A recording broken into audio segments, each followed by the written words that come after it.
Ladies and gentlemen, boys and girls, Set Piece FC. Hey, what do you want us to do about it? We're so good at it. What do you want us? Now that brings us to the agenda board for Arsenal this week. We got Corner FC. Hey, look, we got Over Celebration as well back again in the rounds on social media. Of course, we're always part of Haram Ball. There you go. What's this?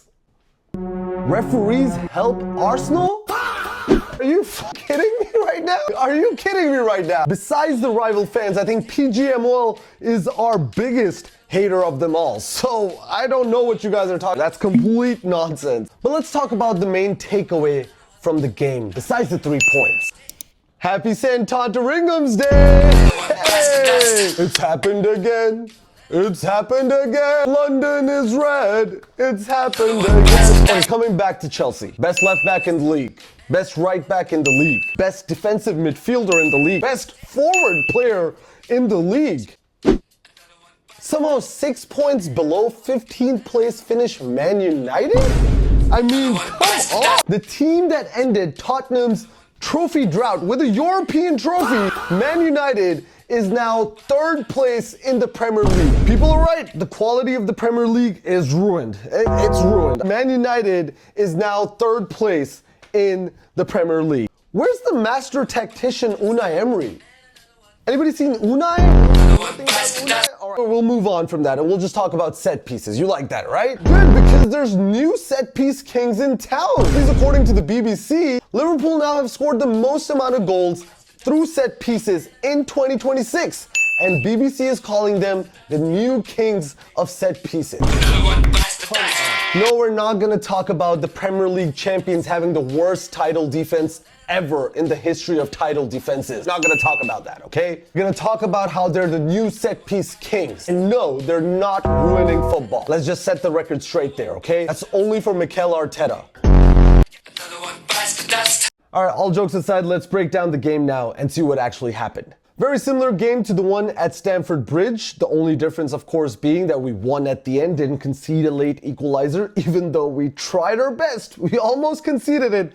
But of course, João Pedro was offside in that moment. Chelsea again went down to 10 men. Pedro Neto was shown 2 yellow cards. He had short-term memory loss and forgot one of them and just paraded around the ground demanding when did he get that first yellow. I mean, I don't even... And are we seeing any of those, no discipline in this Chelsea squad trend? I remember we had that in our Arsenal agenda board. If I bring it back, I should add, the discipline, the red cards of that Mikel Arteta's teams are not disciplined enough. Have you seen those trends? Maybe I'm on the wrong social apps. Of course, we started off by scoring the first goal. Big Willow off the corner, set piece kings, the original set piece kings, Liverpool. And of course, William Saliba did not disappoint with the celebration like he never does. And then Chelsea had the audacity to score a corner on us. The original set piece kings, the original Corner FC conceded a corner from Chelsea. Unacceptable. And that's why we had to score another goal through a corner to show them who's boss. Jurriën Timber with the second goal ended up being the winner. And of course, the actual best right back of the league came up big and won Arsenal the 3 points. Now I have to give a big shout out to David Raya as well. Again, another game where he had to make some big saves and he came big again. Almost got caught at the end. Gabriel Magalhaes, have to give him a shout out there as well. When he saw João Pedro behind him, moves up, makes him offside.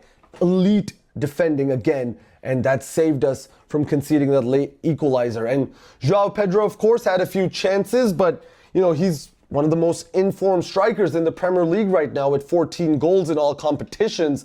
And, of course, compared to the flop Victor Gyökeres, who has 15 goals in all competitions. This can't be right. I mean, wasn't he the flop? I don't know. Add it to the agenda board, guys. Add it to the agenda board, I guess.